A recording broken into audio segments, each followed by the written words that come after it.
Bonsoir, bonjour, JDR Factory, quelle que soit l'heure où vous nous regardez. Bienvenue pour la chaîne pour les Bonsoir. nouveaux. Aujourd'hui, ce soir, avec moi, j'ai Matt, notre habituel, mon habituel co-animateur, Tout à fait. voilà, Nous mon co-animons. Matt, à moi. Et j'ai le plaisir de recevoir Zantigui ce soir euh, Non. pour une émission où, eh bien, vous avez lu le titre, on va parler de la magie. La magie. C'est donc notre Jouons avec la magie. Et du coup, j'ai ces deux personnes extraordinaires et avec qui je vais pouvoir lancer le générique. Générique. Générique.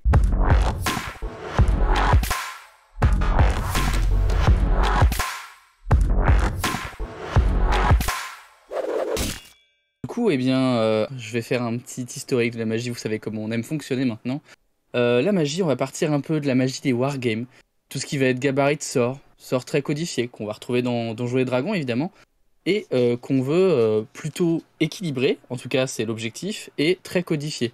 Donc les gabarits, savoir où on vise, combien on a de sorts, est-ce qu'on a, avec évidemment une liste de sorts, tout ce qui va être des traces de la magie ancienne, etc., La magie etc. ancienne, qu'est-ce que c'est donc la magie ancienne? Qu'est-ce que c'est donc la magie ancienne, Matt? Dis-moi ce que c'est la Ben magie non, ancienne. je te pose la question, non? C'est vrai. J'en sais rien ce que c'est la magie ancienne, Matt. Non, dis-moi ce que c'est la magie Non, ancienne. mais c'est le principe de ce qu'on appelle cast and forget, c'est-à-dire lance et oublie. C'est Exactement. inspiré des romans de Jack Vance, où quand tu lances un sort, tu oublies le sort, et ça, c'est la magie de Donjons et Dragons.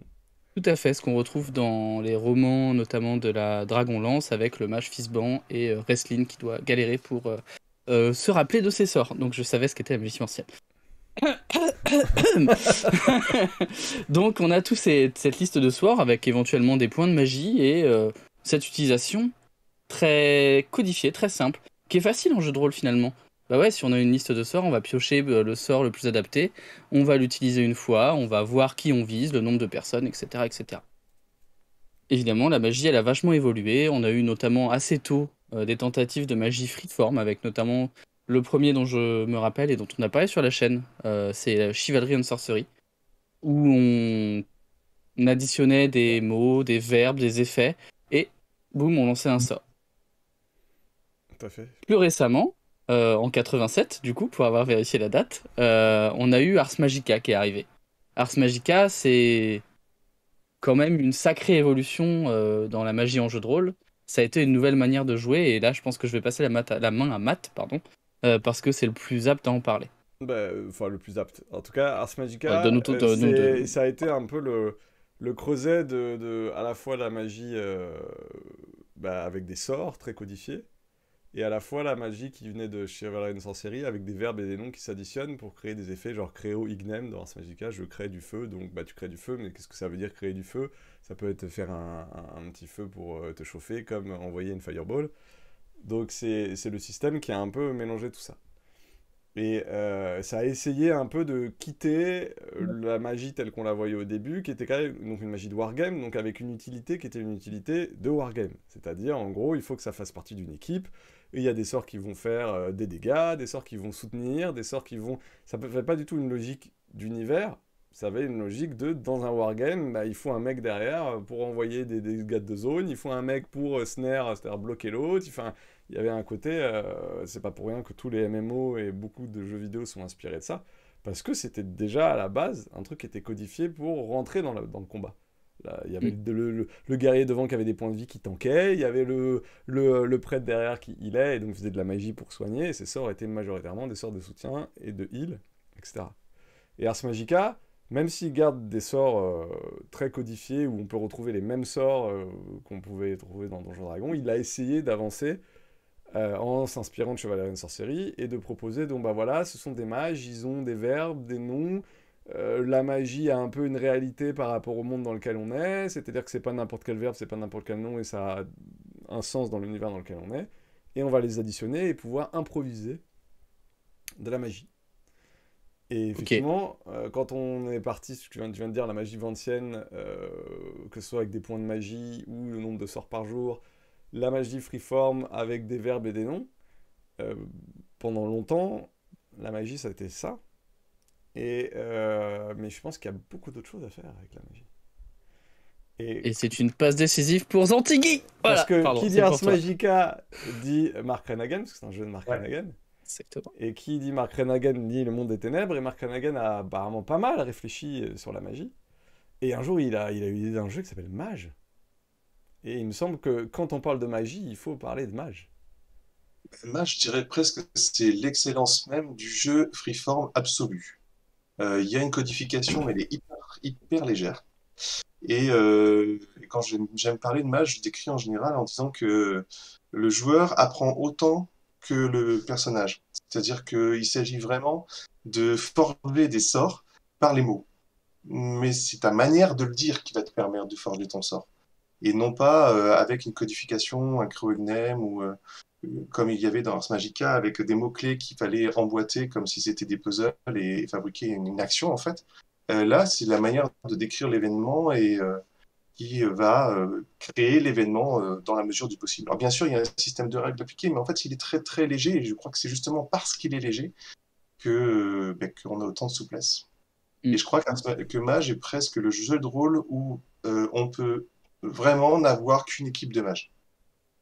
Ars Oui, Magica, tout on à fait. peut avoir toute une fondation avec plusieurs mages qui s'associent ensemble, mais il y a toujours cette fragilité du mage qui, malgré tout, est une personne qui préparée et prête, mais qui, on va dire, quand il est dans un combat, c'est très compliqué.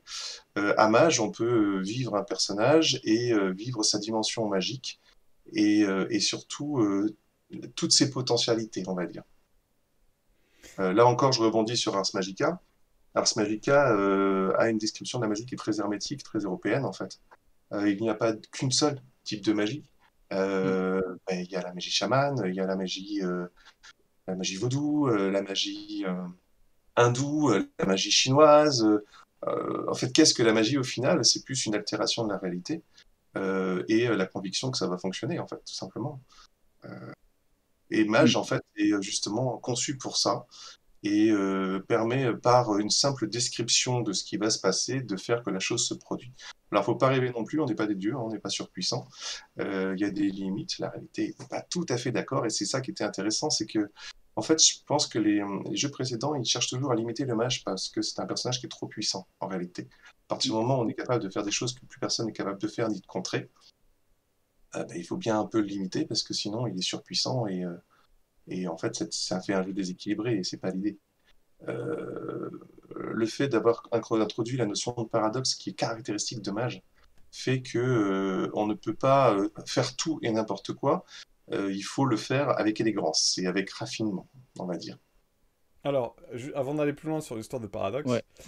je voudrais juste, ce que tu soulignes est très juste, c'est-à-dire que la magie, le principe de faire des sorts, de la magie ou de faire des choses surnaturelles, c'est quelque chose qui existe dans toute l'histoire de l'humanité et à travers toutes les cultures. Et donc elle est très variée quand on s'intéresse à la magie au sens large du terme. Et c'est sûr que dans le jeu de rôle, on a conceptualisé la magie via le wargame à l'origine et via une vision européenne des choses et via une vision très matérialiste, voire très scientifique.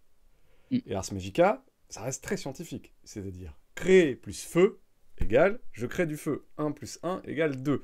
Il n'y a pas trop de mystère, il n'y a pas C'est trop limite de... alchimique, en fait. Hein. J'ai Comment? deux éléments, c'est limite alchimique. J'ai deux éléments, je les mets ensemble, je secoue, j'obtiens quelque chose. Bon. Voilà, mais Ok. c'est ce que j'appellerais moi scientifique, dans le sens où c'est A plus B donne toujours AB. Ça ne peut pas donner des choses vraiment différentes. On est à peu près sûr de l'effet. Alors il y a des jeux qui vont essayer de mettre un peu de chaos dans la magie. Par exemple, je pense à Warhammer, hein, qui est le premier truc qui nous vient à l'idée, avec si tu fais trop de succès, en particulier dans la deuxième édition, tu vas créer, appeler des trucs du chaos, etc. Mais on reste toujours dans, vous avez un sort, vous avez une recette de cuisine, vous la suivez, vous obtenez ce que vous voulez. Ouais. Assez littéralement d'ailleurs, parce qu'on retrouve des ingrédients en plus dans Warhammer où on te dit tiens, prends cette rognure d'ongle pour faire ton sort. Et en fait, par rapport à Mage, est-ce que tu peux rapidement... ça, c'est la première chose, moi, qui m'intéresse, c'est d'essayer d'aller au-delà de cette vision scientifique de la magie. Et il me semble que Mage a un peu quand même réfléchi à la question. Bah, et puis il a bien réussi, quoi. C'est ça qui est assez chouette. Mais juste très rapidement, au niveau du système, tu dis que ça tourne quoi? Il y a des verbes, il y a des machins, où il y a une compétence. C'est quoi exactement quand tu lances des sorts dans Mage? Déjà, on va parler des règles, parce qu'il y a vraiment différentes couches pour créer un sort, donc il faut le voir de différentes manières. Mais en application brute des règles, En fait, l'univers est codifié suivant 9 sphères. Ces sphères définissent des espaces d'interaction, on pourrait dire. Il y a la sphère de force qui permet de manipuler les énergies, la sphère de correspondance qui manipule l'espace, la sphère de temps qui manipule le temps, etc., etc. Je pourrais parler de celle de l'entropie et de l'esprit qui sont un peu plus compliquées, mais globalement, il y a un ensemble d'éléments qu'on peut influer, et chaque personnage n'est bien sûr pas capable d'influer sur tous les éléments. Donc ça, c'est la première restriction. Donc ça peut ressembler entre guillemets à Ars Magica dans le sens où il y a le feu, l'eau, etc. Sauf que là, le champ de compétences a l'air d'être plus vaste et plus métaphysique que juste la matière feu, la matière terre, des Exactement. choses... Je crois que le mot-clé dans ce que tu viens de dire, c'était le mot métaphysique, en fait. Mm. Il s'agit bien d'un concept, et on ne fonctionne que par concept.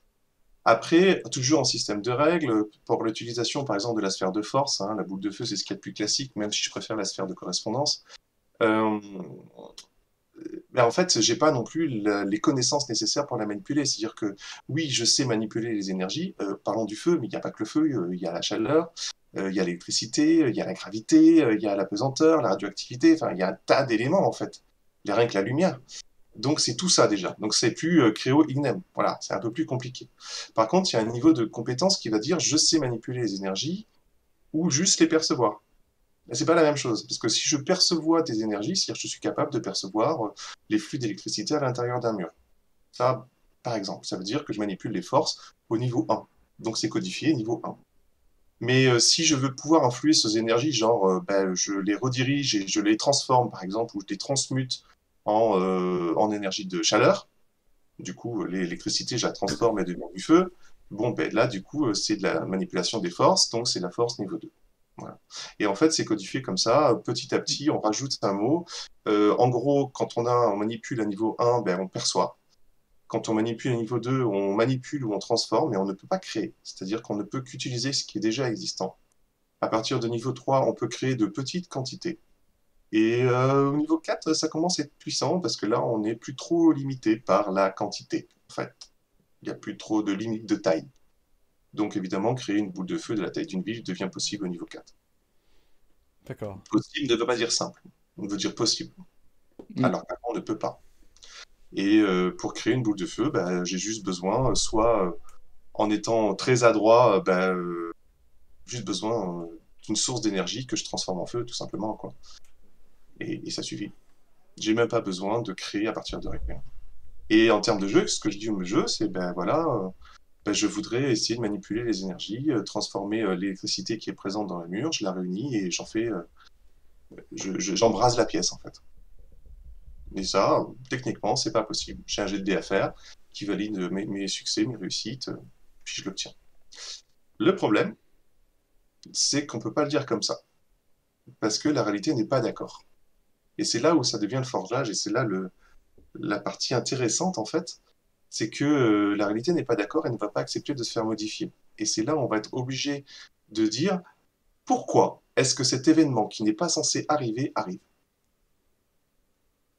Et là, ça devient plus complexe. Pourquoi la pièce s'embrase? L'explication la plus simple, il y avait une fuite de gaz, ça a explosé. Alors que ce soit vrai ou faux, ça a bien peu d'importance. Il faut juste imaginer qu'il y a quelqu'un qui passe par là, qui se pose la question: à quoi la pièce a pris feu? C'est pas possible. Bah si, il y avait une fuite de gaz, des charges électriques, t'as allumé l'interrupteur, ça a explosé. Ok. Et ça s'arrête là. Du coup, après, c'est juste une résolution par GD où on lance son arrêté et on obtient la réponse. Et je crois que c'est ça le plus amusant. Donc, tu ne fais pas ça, tu as donc le principe de paradoxe qui se crée, et puis je crois que tu as des soucis avec l'univers. Donc, ça, c'est la deuxième chose, moi, je trouve, dans la magie, souvent, en particulier dans les jeux très wargamistes, les premiers, comme DD. Avant tout, on voulait un truc qui servait pour le wargame, et après, bien longtemps, en posteriori, on s'est dit comment on va créer un univers qui prend ça en ligne de compte et qui dit que c'est à peu près logique dans cet univers. C'est comme avec les alignements, on a d'abord pensé les alignements, et après on a créé Planescape en faisant un univers avec les alignements. Et donc, dans Mage, tout ça a été, me semble-t-il, encapsulé dans l'idée que si tu déconnes trop, il y a un paradoxe, et donc tous ces arts de magie se répondent. Mais moi, ma question, c'est est-ce que, puisque tu dis qu'on parle de plusieurs cultures, il n'y a pas que la culture européenne, etc., est-ce que cette logique de paradoxe s'applique à toutes les cultures? Comment tu peux rentrer dans la même boîte toutes ces cultures magiques, que ce soit le chamanisme, le vaudou, la magie hermétique Et la magie scientifique. et la magie scientifique. Mais est-ce qu'il y a des règles différentes pour chaque truc ou comment ils arrivent à donner des... Ou Eh c'est ben, juste une couleur en fait? c'est le concept de mage, c'est-à-dire que ce que la majorité des personnes croient définit la réalité du monde. En gros, plus de personnes croient la même chose, plus le monde est réel dans ce sens-là. Le premier qui a commencé à définir des lois physiques, on prend l'exemple souvent de Newton qui a décrété que la pomme devait tomber. La pomme elle tombe de façon verticale du haut vers le bas. Bon, certes, un mage va te dire attends, je veux bien, mais moi si je veux qu'elle aille en diagonale, elle ira en diagonale. Oui, mais non, la pomme elle tombe du haut vers le bas. Et du coup, les gens l'ont cru, en fait. Et puis, à l'école, les gens ont été instruits en partant de la gravité, que la gravité était une loi physique, logique et cohérente, qui faisait que les choses tombaient du haut vers le bas. Mais à force de ça, en fait, les gens, ils ont été petit à petit convaincus que cette pomme ne pouvait que faire ça et que l'inverse n'était pas possible et que donc les humains ne pouvaient pas voler. Dans le concept de mage, après tout, rien ne l'empêche au départ. C'est juste une histoire de vouloir ou de croire. Si une civilisation inconnue était complètement isolée du reste du monde et convaincue qu'ils peuvent voler, il n'y a pas de raison qu'ils ne puissent pas. Sauf que la majorité de la population sur Terre croit vraiment à ça et que du coup c'est eux qui décident un peu du fonctionnement réel de l'univers. Ils ont créé eux-mêmes en fait leur réalité. Et du coup, on est un élément de cette réalité, on est obligé de s'y conformer. D'ailleurs, c'est le thème de Mage. Hein. En réalité, on a perdu. Mm. En Exactement. réalité, on a perdu la guerre d'ascension, c'est-à-dire que la réalité a été forgée et formée, et on ne peut plus faire croire aux gens que la magie existe et on joue en fait des résistants, on joue des personnes qui sont des croyants d'une civilisation perdue et d'une magie qui n'existe plus, qui est impossible ou qui existera mais que pour l'instant n'existe pas et nos convictions font qu'elles sont réalisables mais c'est un peu comme tout, où quand la science devient aussi évoluée, par exemple, qu'elle confine à la magie, on a du mal à comprendre également comment des civilisations premières ont été capables de soigner des maladies à partir de plantes. Alors qu'il y a des médicaments maintenant. Pourquoi est-ce qu'on n'a pas fait pareil? Ils savaient le faire. Là, c'est un peu le même principe, en fait. Ils ont gagné. Et nous, on a perdu. Ok, mais donc que tu décides d'être un mage asiatique, hindou, amérindien, au niveau du carcan de règles, c'est la même chose en mage. Alors, au niveau du carcan de règles, oui. D'accord. Après, il y a l'histoire du paradigme. Il y a en quoi je crois. Ça, c'est un autre élément. C'est si, par exemple, je suis un moine akashite, c'est-à-dire un spécialiste des arts martiaux, qui est convaincu que l'énergie vient du chi et qui arrive à modeler cette énergie et à la faire expulser de lui pour altérer son environnement. Ok, bon, c'est sa conviction, ça, il n'y a pas de problème. Je vois mal fabriquer un objet pour fabriquer une voiture à voyager dans le temps. Lui, il ne veut pas voyager dans le temps de cette manière-là. Donc, au moment de la création du sort, il va falloir m'expliquer comment est-ce qu'il fait pour voyager dans le temps. Voilà, il va falloir m'expliquer. C'est pas juste, je lance mon jet de dés, je voyage dans le temps parce que j'ai la compétence. Non. Explique-moi ce que tu mets en place, la conviction, pourquoi, quelle est la conviction de ton personnage qui va se permettre de voir à travers le temps. Exemple, le frère d'Arita Akashite, il s'assoit, il médite, il rend en contact avec ses ancêtres, un à un, il les nomme, et puis il se laisse envahir par leur mémoire, et grâce à leur mémoire, il les accompagne à tel moment du passé. À un moment donné, il prend un ancêtre, il parle avec lui, et il l'accompagne. Ce serait tout à fait quelque chose que pourrait faire quelqu'un de la fraternité Akashite. Un scientifique pourrait créer, un technomancien, je ne parle pas des technocrates, mais bien des technomanciens, des mages qui sont scientifiques, pourrait très bien créer un champ d'énergie capable d'ouvrir une fenêtre sur le futur. D'accord. Et lui, Ok. c'est plutôt de la science, mais ça n'a rien à voir. Mais donc ça habille chaque... En fait, il y a à la fois un côté mécanique qui est le même, mais derrière, le jeu habille, en fait, avec la culture de chaque... comment dire... De chaque magie de ou chaque origine magie. magique. Mm. Exactement. Bah, c'est défini aussi beaucoup à la création de personnages, qui est une des parties les plus... en tout cas, moi, que j'ai trouvé les plus excitantes dans Mage. Finalement, on choisit beaucoup comment croit notre perso et comment fonctionnent ses croyances, et du coup, son rapport au monde et à la magie, ou à la magie et au monde, quoi. Et c'est pas aussi cartésien de dire il appartient à telle tradition, donc il croit comme ça. Exactement, ouais, En tout à fait. réalité, ça c'est bien quand on est débutant, qu'on sait pas trop comment s'y prendre et que voilà. Mais en réalité, chacun a ses propres convictions. Et d'ailleurs, c'est le cas de notre cas à nous. C'est-à-dire que certains croient en Dieu, certains croient en une entité supérieure, certains croient aux extraterrestres, certains croient juste à la destinée ou au libre arbitre. Et au final, chacun a ses propres convictions. Si j'ai décidé que moi je crois que j'étais capable de faire appel à mes ancêtres et de les faire agir sous forme de fantômes pour manipuler des objets, c'est ma conviction. Ça ne veut pas dire que c'est celle de ma tradition. Alors du coup, est-ce que je corresponds totalement à ma tradition? Non. Et ça, c'est très amusant parce que souvent, c'est-à-dire que les mages, quand ils parlent entre eux, ils sont incapables de se comprendre. Parce que si je fais parler un technomancien avec quelqu'un qui est en contact avec les esprits et la terre, un chaman indien par exemple, ils vont avoir vraiment beaucoup de mal à se comprendre. Et pourtant, ils pratiquent de la magie. Mais oui, c'est pas la même. Donc, c'est pas transférable, c'est pas mélangeable. Mm. Ok. Et ça fait des scènes assez cocasses. Ouais. Comme. Oui, Axel? Non, non, vas-y, je poserai ma question. Comme dans le Jouons avec, là on a beaucoup parlé de mage, parce que je pense que c'est un jeu qui a beaucoup réfléchi à la magie. Et comme dans l'émission Jouons avec, notre objectif c'est d'essayer de donner aussi des outils pour dépasser ce qui a été fait, pour proposer des twists, des choses à faire. Est-ce que cette vision de mage, c'est-à-dire que en gros, au-delà des règles, on peut habiller les règles avec comment tu me vends que dans cette culture, tu peux envoyer des fireballs, est-ce que, ou voler, ou passer à travers une porte, etc. Est-ce que tu trouves, est-ce que c'est des choses qui sont transposables dans d'autres jeux? Ou genre, est-ce que tu pourrais t'amuser à faire un setting à Donjons et Dragons et en te disant, bah, tiens, je vais utiliser les paradoxes et le concept de mage, est-ce que c'est des choses que tu as déjà testées? Est-ce que c'est faisable? Est-ce que c'est trop lié au monde de mage pour le faire Je sais pas. En plus, enfin, comment dire? Je pense qu'il y a des jeux qui, de certaine manière, ont fait un peu pareil déjà. Je prends Shahan, par exemple. Shahan, il a un pouvoir qui en manipule les probabilités. En manipulant les probabilités, globalement, c'est faire une coïncidence. Et ce mot de coïncidence est typique de mage, en fait. Par coïncidence, à ce moment-là, il se prend les pieds dans le tapis et il se casse la figure. Voilà, mais ça, c'est un élément qui est identique. Donc, on retrouve des choses identiques aussi. Je ne sais plus le nom du jeu de rôle, mais il y a un jeu de rôle où en fait on voyage d'univers en univers et on peut aller au moment d'Égypte où les gars sont en armure et qu'ils pratiquent une forme de magie égyptienne. Je ne sais plus le nom. Torg, voilà. Et dans Torg, ben, en fait, il y a des univers et chaque univers correspond à un fonctionnement de la magie, mais la magie n'est pas transférable d'un espace à l'autre.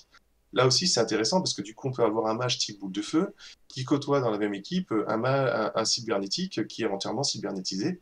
Là encore, on a des choses similaires. Malgré tout, c'est basé sur des mécaniques très précises et en fait, c'est multiplier les systèmes de règles par univers qui existent. Alors que là, on a un seul système de règles unique qui est valable pour tous les univers.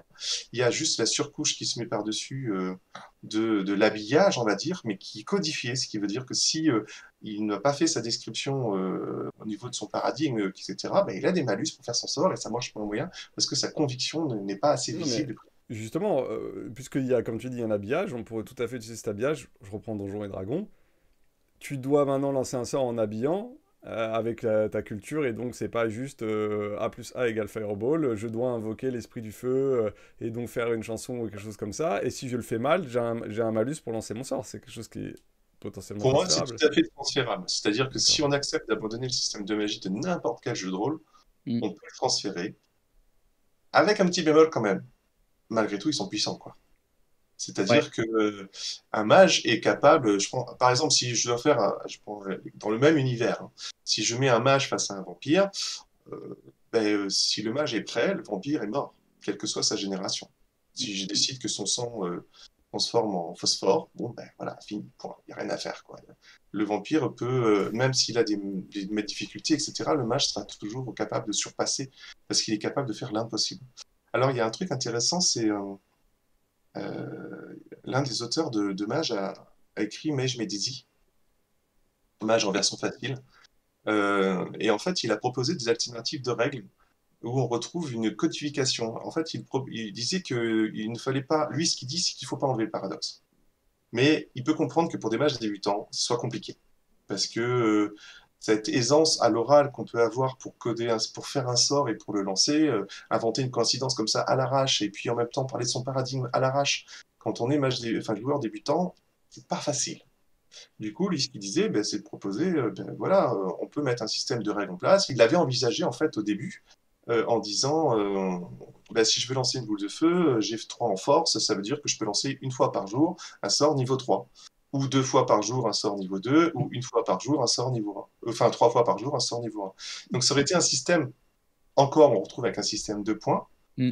mais il n'a pas voulu que ce soit ça dans la version finale parce qu'on perd la souplesse. Mais là, par contre, on a un système transférable. Ouais. Il y a des systèmes de magie, alors j'ai plus, dans une version antérieure, alors c'est quoi? C'est dans Mage, mais à la Renaissance, je crois. Sorceress Crusade, pardon. Où en fait, la magie fonctionne pas tout à fait pareil. Il n'y a pas encore cette souplesse qu'on peut voir dans les temps modernes, Sorceress Crusade étant le passé de Mage. Et on a un peu plus de contraintes et en même temps plus de souplesse. Après, chacun s'y retrouve ou s'y retrouve pas. Alors moi, quand je parlais de transfert d'idées, je parlais pas de transfert de système. Hein. Je veux dire, tu gardes le Ouais. système de Donjons et Dragons, tu joues avec du Cast and Forget, sauf que tu demandes au joueur du mage de, par exemple, devoir décrire comment il lance son sort en accord avec ses croyances et sa tradition, qui n'est pas obligatoirement celle d'un scholars qui a appris avec des livres, et qui peut être très bien celui d'un chaman. Donc, quand il lance Fireball dans Spyfall, il appelle le dragon, et donc il fait apparaître un petit dragon qui apparaît d'un autre univers et qui le lance, etc. S'il le fait bien, il lance son sort. S'il le fait pas bien, il a ses malus. En gros, il a son jet de sort, il lance un désavantage. Mais tu gardes les règles dans Donjons et Dragons. C'est ça, moi, je disais que Ce qui est c'était intéressant, c'est qu'en envisageable, fait, quoi. c'est ce qui manque. Je cache pas, par exemple, que je suis pas fanat de Donjons et Dragons. Alors oui, j'y ai joué, oui, je connais les règles.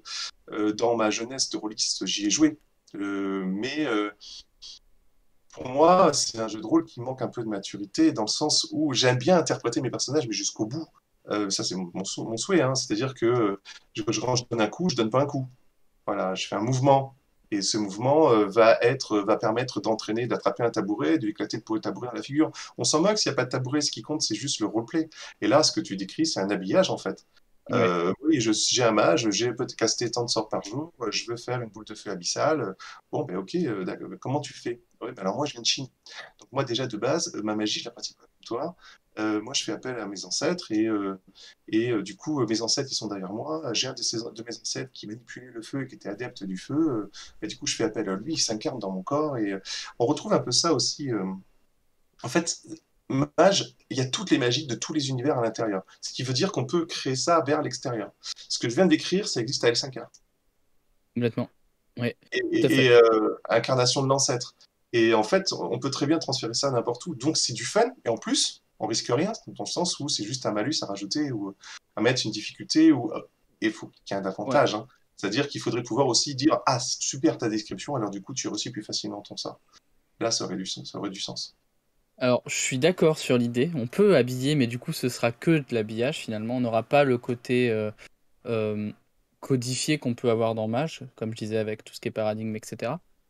Mais à mon avis, on va à l'encontre de la philosophie de Donjons et Dragons aussi, qui a ce besoin de codification, qui a ce besoin d'effet qui est décrit, je vais dire au millimètre près en exagérant un petit peu, mais où on a ce besoin tactique de tout ranger dans une case. Pour moi, on irait, enfin, ça pourrait le faire, hein, clairement, effectivement, là, t'as raison, Mage étant tellement protéiforme et tellement tout, qu'on pourrait le ranger dans n'importe quel jeu, mais je pense pas que Donjons et Dragons soit d'accord, si tu veux. Ce serait forcer la chose. Ce serait... En fait, le premier terme qui m'est venu dans la tête quand j'ai pensé à ce que t'as dit, c'était incestueux. C'est-à-dire qu'on fait un truc qui est complètement ignoble, en fait. On mixe deux trucs qui vont pas ensemble. Pourtant, je pense qu'il y a des trucs effectivement, il y a des choses à récupérer de Mage et à remettre un peu partout. C'est effectivement le pouvoir descriptif. Ajouter un bonus, un truc codifié. Tu me dis, ok, tu me lances ton sort en me faisant une incantation, en me faisant du roleplay, tu prends un bonus.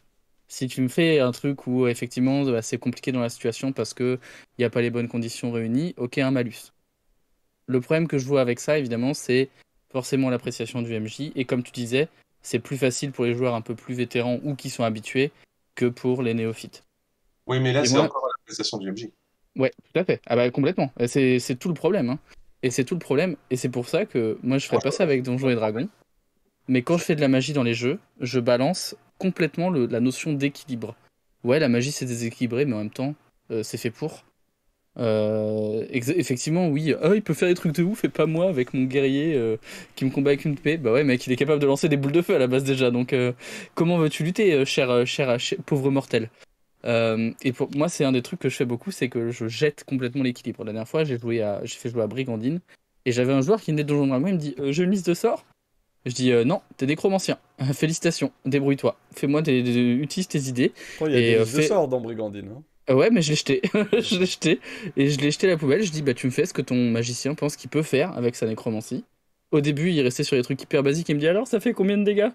Et du coup, on était en mode, j'étais en mode, bah, écoute, là, tu as complètement inspiré son énergie vitale parce qu'il m'avait fait une très bonne réussite. Et inversement, tu vois, moins il me faisait des bonnes réussites, moins son sort était puissant, etc., etc. Et puis, il s'est pris vachement au jeu. Et il s'est dit, ah putain. J'aspirerais bien l'âme de ce petit connard pour le mettre dans un autre personnage pour faire un truc un peu étrange. Je dis bah écoute ouais pourquoi pas, t'es nécromancien finalement, est-ce que c'est pas ça ton deal? Et en contrepartie il était moins fort physiquement, parce qu'il avait passé son temps à s'entraîner, là-dessus j'avoue que je me suis beaucoup basé sur l'image que j'avais de Restlin dans les chroniques de Dragonlance. Ce mage qui est extrêmement puissant mais complètement souffreteux physiquement parce qu'il en a payé le prix finalement. Et en fait, ça s'est super bien passé. Tout ce qui était physique, c'était une quiche totale. Les joueurs, ils se régalaient à le mettre dans des situations pas possibles. Et lui, il s'éclatait à faire sa magie quand il en avait le temps ou l'opportunité. Donc Sur pour le moi, fond, je trouve ça hyper intéressant en soi. ouais. Parce que, d'ailleurs, ils font tous ça. Alors, je pense que ça peut marcher, par exemple, Mm. sur du one-shot ou sur deux, trois séances, etc. Là où ça commence à être compliqué, ce sont des campagnes qui sont longues. Euh, Mm. Parce que quand tu joues une équipe, à un moment donné, il y a besoin d'équilibre, en fait. Par contre, ce qui est vrai, c'est que je suis Mm. pas certain qu'un mage passe à un guerrier. Ça dépend lequel est le plus rapide, tout simplement. Et Exactement. bien connu qu'un mage n'est pas forcément rapide. C'est Je, même l'inverse. je te renverrai à cette magnifique cette cutscene de Witcher 2, semble-t-il. Exactement. Ouais. Sur un bateau avec un Witcher qui décide d'attaquer un roi avec son mage de protection. Et là, c'est un petit court-métrage qui avait été fait pour promotion du Witcher 2. Si vous l'avez pas vu, je vous conseille, c'est un très bon La mini scène d'intro court-métrage du de jeu. fantasy. Comment dire? Il y a un mage, il est fort. mais, mais il y a un gars, en face, il est rapide. Mm. Mais bref, Et, au-delà de ce côté de qu'est-ce qu'elle a la plus lourde entre l'épée et la boule de feu, Oui, c'était pas mon point. Hein. non mais il y a toujours un petit peu qui est le plus fort entre l'éléphant et l'hippopotame dans le jeu de rôle, mais Hippopotame. non, l'éléphant à cause de la trompe, et donc je voudrais aller plus loin sur cette question parce que dans tout ce qu'on a décrit sur la magie, même dans Mage, à chaque fois qu'on parle de magie, la magie semble être quelque chose de surnaturel, quelque chose qui casse la réalité. Dans Mage, on casse la réalité, on se fait taper sur les doigts si on la casse trop. Et dans tous les jeux, on fait un sort, c'est-à-dire qu'on prend la réalité, n'est pas prévue pour qu'il y ait une fireball qui est là, on fait quelque chose qui est donc le mage est un casseur de réalité. Il prend la réalité, il la casse et il la soumet à sa volonté.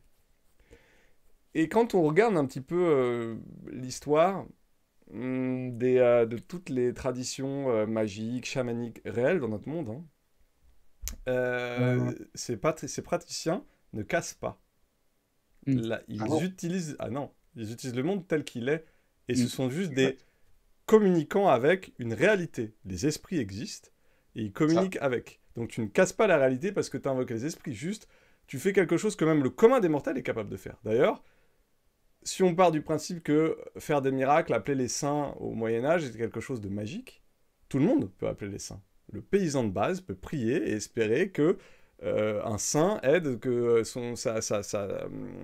sa floraison soit bonne. Je veux dire, dans l'Antiquité, le paysan de base pouvait espérer que Déméter fasse pousser ses moissons, ou Perséphone, mais évidemment, s'il avait un prêtre sous la main, ça avait beaucoup plus de poids, on est d'accord.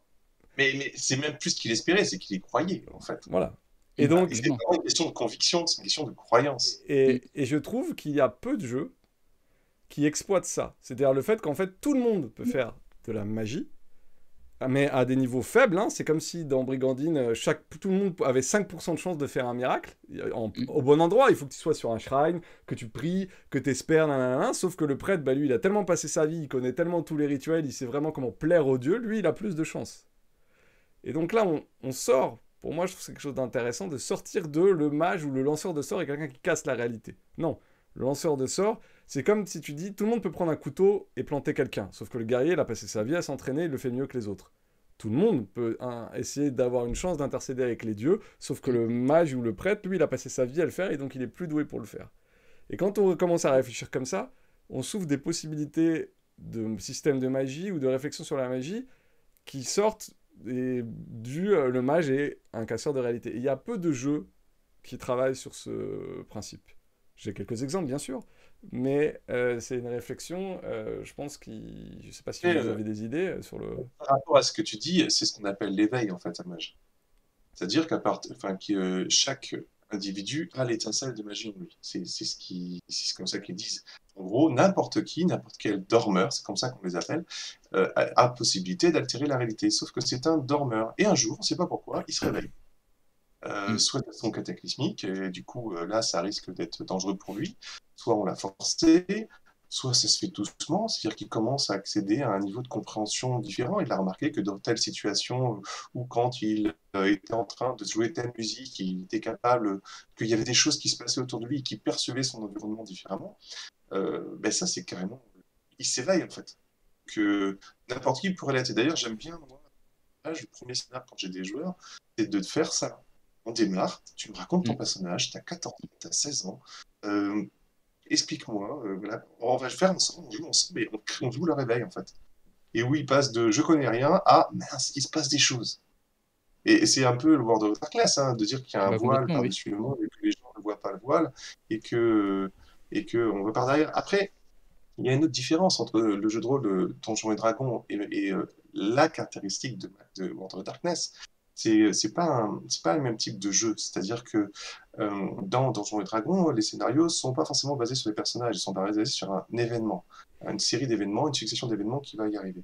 À Mage, en tout cas, moi c'est comme ça que je le joue, c'est pas des événements qui sont importants, c'est ce que vont vivre les personnages. C'est-à-dire que les choix philosophiques qu'il va avoir à faire, souvent Cornélien, oui, j'ai le pouvoir de, mais est-ce que je dois le faire? Ah, c'est ça la question, c'est est-ce que je dois le faire? Parce que si je le fais, ça, de sauver telle personne, je sais que dans le futur, il va y avoir telle conséquence. Mais alors, si je le fais comme ça, et du coup, des fois, rien que le temps de réfléchir, bah, c'est trop tard. Et c'est plus travailler sur le personnage, en fait.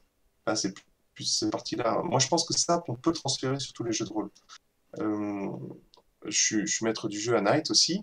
Et en fait, j'aime bien, ok, on joue des personnages qui vivent des événements, mais ce que j'aime aussi, c'est travailler sur le personnage, parle-moi de ton histoire, quelles sont tes blessures, tes souffrances, et quels sont tes choix que tu vas avoir à faire à un moment donné, parce que c'est les choix qui nous définissent, et c'est les choix qui définissent nos croyances. Donc, mais pour Axel, je sais pas si tu as quelque chose à...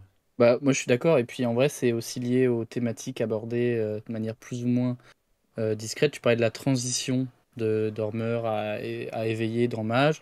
On a la même transition pour Vampire, qui est l'autre jeu du Monde des Ténèbres que je connais bien. La transition pour Changelin. On est sur des jeux qui ont des thématiques, comme tu disais, plus matures, mais surtout plus marquées.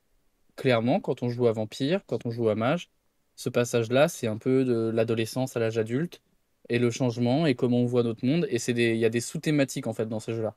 Et effectivement, tu as raison. C'est forcément, du coup, centré autour du personnage. Dans mon approche, encore une fois, c'est forcément centré autour du personnage. Parce qu'on veut voir comment il grandit, et comment le joueur grandit. Tu en parlais au début, on veut voir aussi comment le joueur apprend, et se développe face à des situations plus ou moins inconnues, plus ou moins différentes, plus ou moins difficiles. Et comment, tu le disais, en fait, la courbe d'apprentissage de Mage, elle est autant pour le personnage que pour le joueur, parce qu'on va découvrir cet univers. Et donc le lien avec la magie, c'est que dans Mage, en fait, de ce que tu décris, plus le joueur devient mature, plus en fait, ce pouvoir de modification de la réalité du jeu est grand, en fait.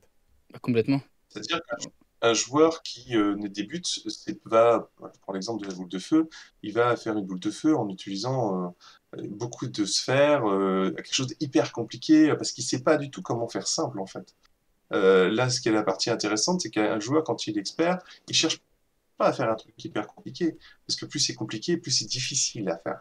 Il va juste faire une petite modification de la réalité qui va faire exactement la même chose, mais qui va faire que ça peut être très facilement coïncidental.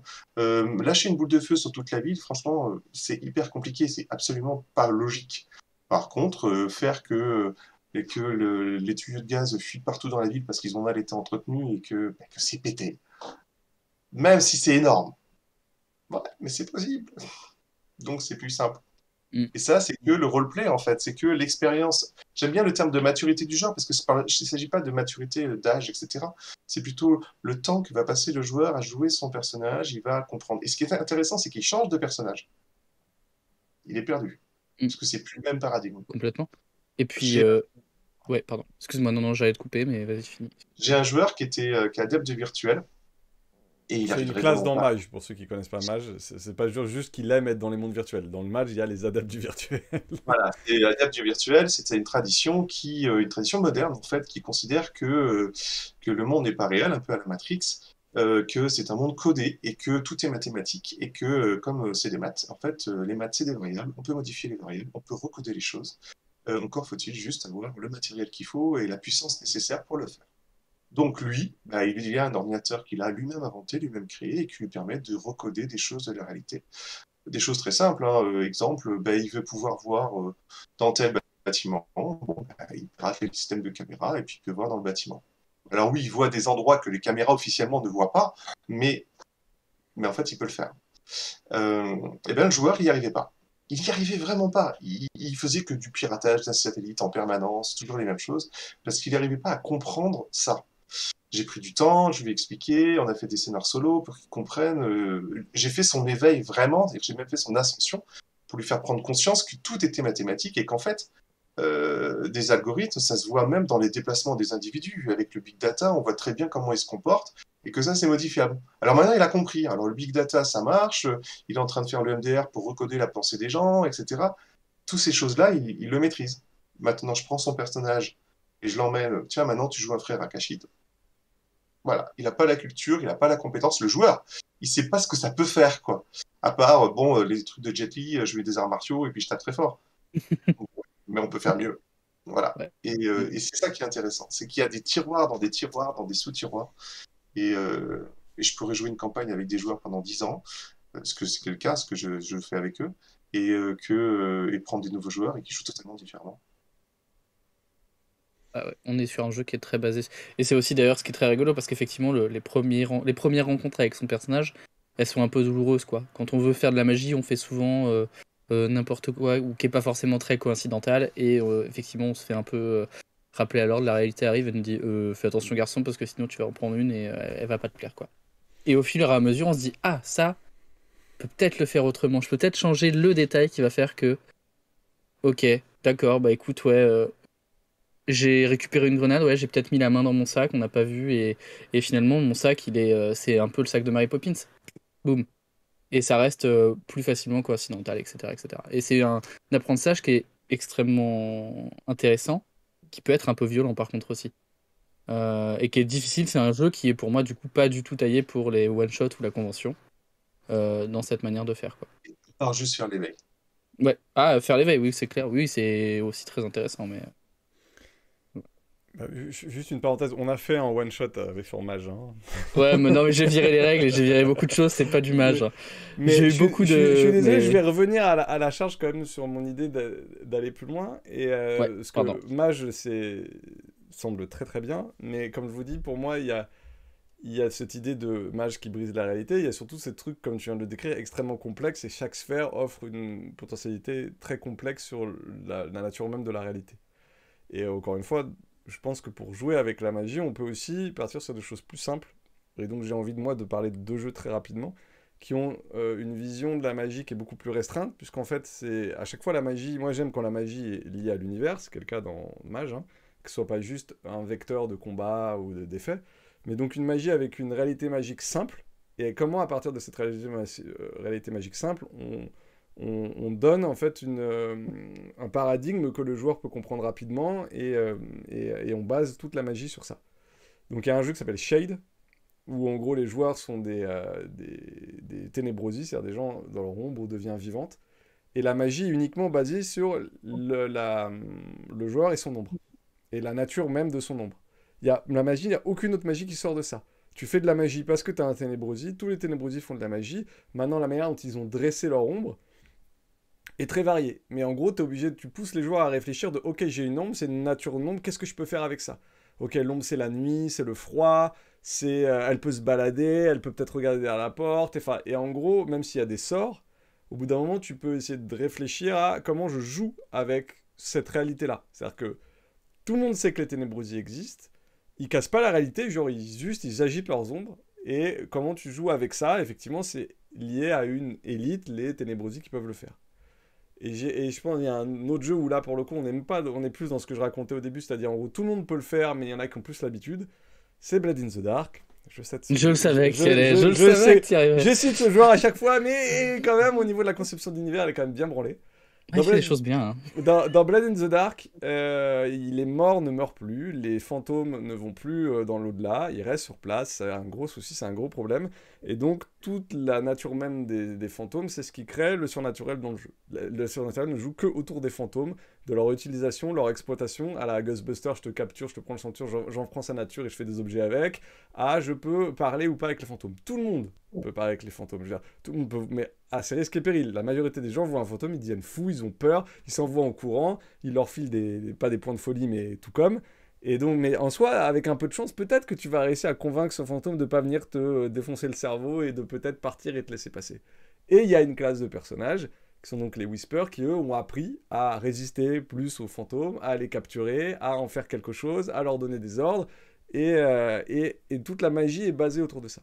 Et donc c'est une magie qui est surnaturelle, mais qui en gros ne casse rien. On utilise quelque chose qui existe. La magie est un élément du monde, c'est-à-dire il y a la gravité, mais il y a des fantômes qui existent, qu'est-ce que je fais avec? Et toute cette manière de faire, c'est des réflexions qui sont intéressantes à appliquer dans vos parties, dans vos jeux de rôle, sur ok, la magie n'est pas quelque chose qui casse la réalité, ça fait partie de la réalité. Et mon mage est-il capable, enfin les joueurs, tout le monde peut interagir avec cette réalité surnaturelle, mais il y a certaines personnes qui ont plus l'habitude que d'autres. Et je pense que c'est deux bons exemples de ça, en fait. Complètement. Je pense que c'est ce qu'on pourrait appeler la magie instinctive, c'est-à-dire que prenons un mage codifié DD.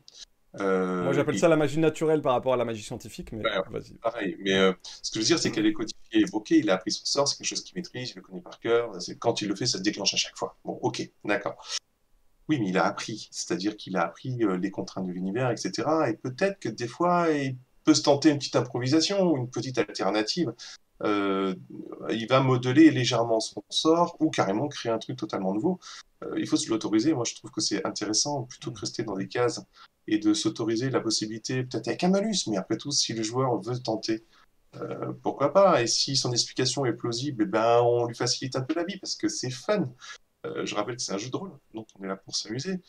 Si c'est drôle et qu'on s'amuse et qu'il réussit à faire un truc épique, bon, bah, ok, ça marche. Et puis ça peut ne marcher qu'une fois. Comme tu disais, 5% de chance. Même celui-là, il a fait un critique, ça mérite. Pourquoi pas? Et tu vois, il y a un jeu OSR qui s'appelle Dungeon Crawl Classic, DCC, qui est donc très inspiré de Donjons et Dragons, et qui... alors c'est lourd, parce que en gros, chaque sort a un niveau de réussite. C'est-à-dire que tu veux lancer projectile magique, tu le réussis juste, bah, tu as la description du sort, tu le réussis à 5, 10, et à chaque fois, tu as X manières de réussir projectile magique, avec plus tu réussis un, plus tu as une description très complète de ce que peut faire projectile magique. Alors, c'est très lourd, parce qu'en gros, dans le bouquin, tu as ça de sorts, chaque sort, c'est 2 ou 3 pages avec chaque niveau et tout, mais au moins, il a eu il a eu cette volonté d'aller plus loin que le sort de DD codifié, qui est, les sorts sont versatiles, ils changent en fonction de... Il y a un peu ça dans DD avec... je prends DD parce que pour moi, c'est un peu mais ça existe dans plein de jeux, hein, les listes de sorts fixes. Et t'as raison, il faut pouvoir la dépasser, etc. Et même dans DD, ils ont essayé un peu avec la magie. Il y a une sorte de magie des sorciers, ou en gros, enfin des sorcereurs en anglais. Je crois que c'est enchanteur en français. Où en gros, il y a une table de chaos. Et quand tu fais partie de la tradition du chaos, à chaque fois, certains chiffres sortent, tu lances sur ta table de chaos et ça ajoute des effets, un variable, etc. Donc, il y a moyen, même en restant dans les clous, dans des jeux classiques, de pouvoir un peu twister, que ce soit, comme tu l'as dit avec Mage, on va être habille-moi ça de manière cool, avec une tradition qui est la tienne, permet aux joueurs de pouvoir sortir des règles en lui donnant des petits malus ou des machins, ou en donnant enfin, pareil, ce que tu as décrit, donc ça c'est intéressant. Et je pense qu'il y a aussi l'idée de, dans un setting, quelles que soient vos règles, d'imaginer une version, ok, la magie, en fait, c'est pas surnaturel, enfin, c'est surnaturel, mais c'est pas en dehors du commun des mortels. Le commun des mortels a une micro-chance de réussir, et les mages sont juste des gens qui ont plus l'habitude. Déjà, avec tous ces concepts-là, il y a peut-être moyen d'un peu dépasser. Il y a moyen de faire des choses. Effectivement, il y a, dans le dernier exemple que tu donnes, que j'aime bien, c'est effectivement graduer la réussite, ou l'échec, évidemment, dans les deux sens, pour avoir des choses qui apparaissent. On peut imaginer par exemple que sur une super réussite, on a un effet supplémentaire qui peut être complètement aléatoire ou décidé par le MJ, le joueur. Ou à l'inverse, tu parlais de la table du chaos, moi qui me rappelle fortement évidemment Warhammer.